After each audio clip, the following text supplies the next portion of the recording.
Hello, hello, and welcome back to the channel. It's your public health safe space. And as usual, we have the topics, we want the discussions, and we're going to have a discussion while driving. No, I'm not doing the driving, so it's all good and safe.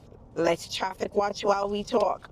We're going to talk about three civilizations that healed themselves before pharmacies, what they did, how they did it, and what we see as the linkage now for public health. Now, we're going to go all the way back. 1400, I was not there, you were not there, I am sure. But imagine it's 1400s. There are no hospitals, no prescriptions, no emergency rooms, but illness is still a condition.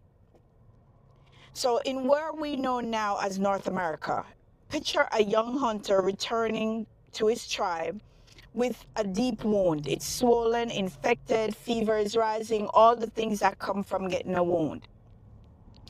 There's no doctor, but there's an elder who kneels beside him, crushing the root of a wild purple flower. Yes, do you know it? Echinacea. Pressing it into the wound, giving him more to chew. Not just to treat the injury, but to help his body fight back. Now, shift to the Caribbean, Jamaica in particular. Hello, my people. Come to the front of the line. We are in this too. Whenever I get an opportunity to include Jamaica, I will. So, we're now in Jamaica, among the Taíno people. A mother watches her child grow weak from relentless diarrhea. Dehydration is setting in.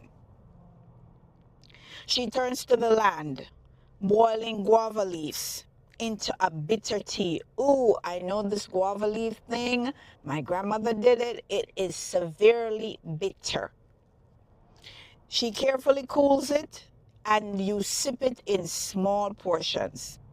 This is not just tradition, it's survival. Now, our third place, we're going to go across the Atlantic to what is now Nigeria. A farmer wakes from intense fever and body aches. Infection is spreading. His community gathers the bark from a tree, soaking it into a medicinal drink. I'm sure some of you are guessing. It's willow bark to reduce pain and fever. Nearby, aloe vera, is applied to skin wounds, and bitter leaves from the neem tree are used to fight infection and cleanse the body. These are three regions, three cultures, one truth. Before modern medicine, there was knowledge, and much of it survives today and is still being used today. This isn't folklore, it's early public health. Yes, before they named it, it's early public health. Today, what we're doing, we're breaking down 5 powerful healing plants used by Indigenous Americans, the Caribbean people, and African communities when we're talking about in the 1400s. But most importantly, we're looking at how many of these are still used today, what modern science says about them, and where you're already using them without even realizing it. So let's start with Echinacea. From that young warrior, it's the immune defender. It was used by Native American tribes like Lakota and Cheyenne. It was a frontline defense when we talk about things like infection, snake bites, wounds, fevers. Yes, Echinacea did it all. It wasn't random, it was strategic. They recognized the patterns, and this plant was used for recovery.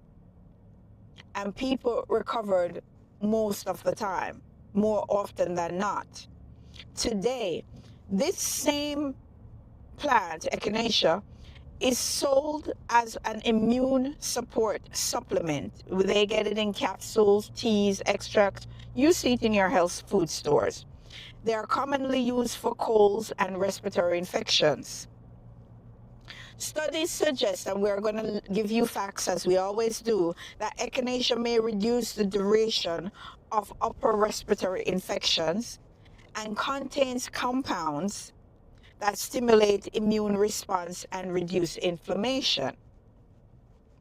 From our public health perspective, we know that early immune support strategies existed long before modern immunology.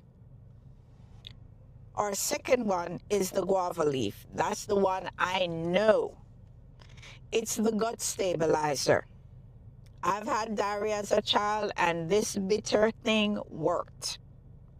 Among the Caribbean and African communities, guava leaves are essential for diarrhea, stomach infections, and digestive distress. Yes, they didn't have that pink bottle. This was what they had.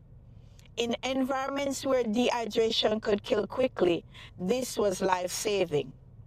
And today, it's used in herbal teas and found in some natural anti-diarrhea and metabolic health products. Our modern evidence suggests and is proven as an antimicrobial properties. Those properties have been proven. It's shown to reduce severity and duration of diarrhea. Like I said, I experienced it, it works. Now, emerging research shows that there's a potential blood sugar regulation benefit that exists within the guava leaf. The public health takeaway for the guava leaf is that with early gastrointestinal disease, there is management, and it is critical in preventing those issues. Now we're going to go to that bark, the one that was soaked in water.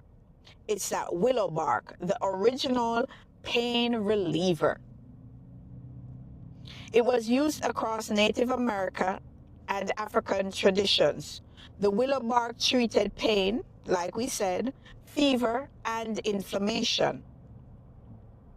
They didn't know the chemistry back then, but they knew the outcome. They knew that it worked.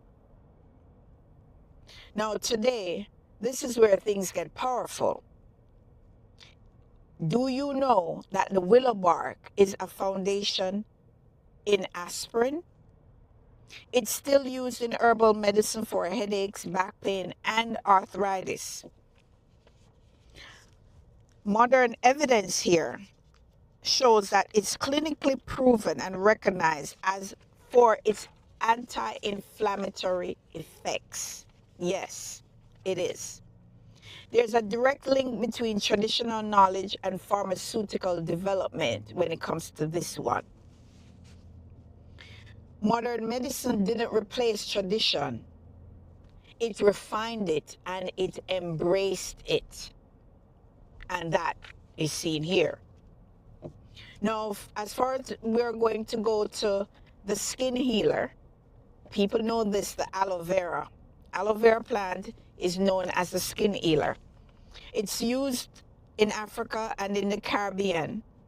It can be applied to burns, cuts, skin infections. I remember when I was younger, we went to the beach and I went with my cousin and we fell asleep. Jamaica is hot. We fell asleep and oh, did we burn. And when we finally got home, Grandma reached for that good old aloe vera. And just like the guava leaf, aloe vera works. It's one of the most accessible and reliable treatments.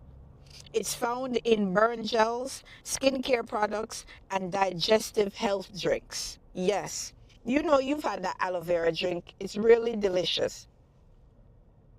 The strong support is for wound healing and anti-inflammatory effects and helps accelerate skin repair and hydration. Now, public health-wise, this is often seen as topical care and infection prevention systemized.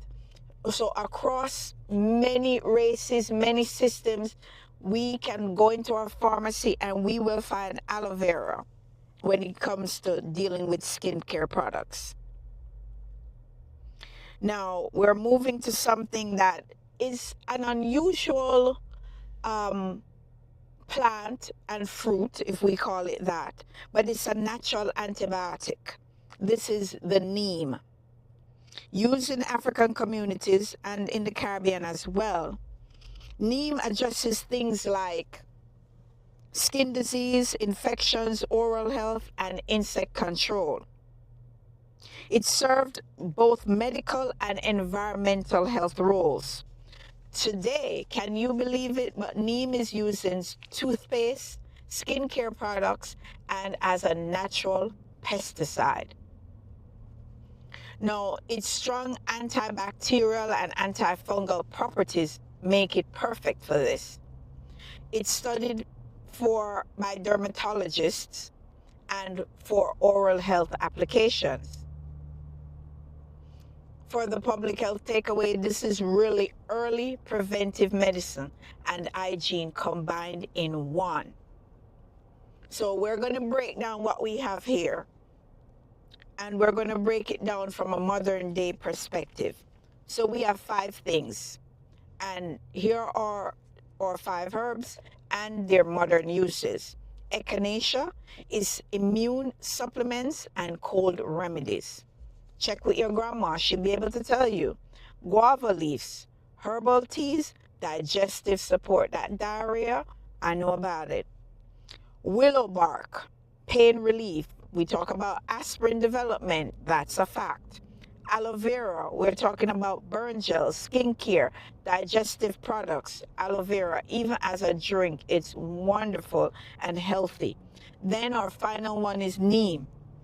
We're looking at being used in toothpaste, skincare, and natural antimicrobial elements. So there is a bigger message. We're not just promoting what is traditional, but we're also looking at it being taken in and embraced in modern times and become a part of our overall health system. This isn't just about the herbs. This is about knowledge, the system of knowledge and how it plays a role in healthcare. We're talking about observation, trial and error, and community-based healthcare. What we now call alternative medicine was once the only medicine. It was the key to our care. So let's be clear. These remedies can support health, but they are not replacements for emergency medicine. Let your doctor know if you're using these things, because then they will be more able to guide you. Dosage matters. Remember, I've said before, the difference between medicine and poison is the dose. So dosage matters. Interactions will occur from a medical perspective. Modern medicine and traditional knowledge should and can work together, not against each other. So the next time you take your supplement, or drink your herbal tea, or have some of that aloe vera juice, or use a skincare product, ask yourself, is this new or just rediscovered, reformulated? We're here to share knowledge. We're here to advocate. And we just touch on 5 herbs that I hope if you didn't know, now you know, right?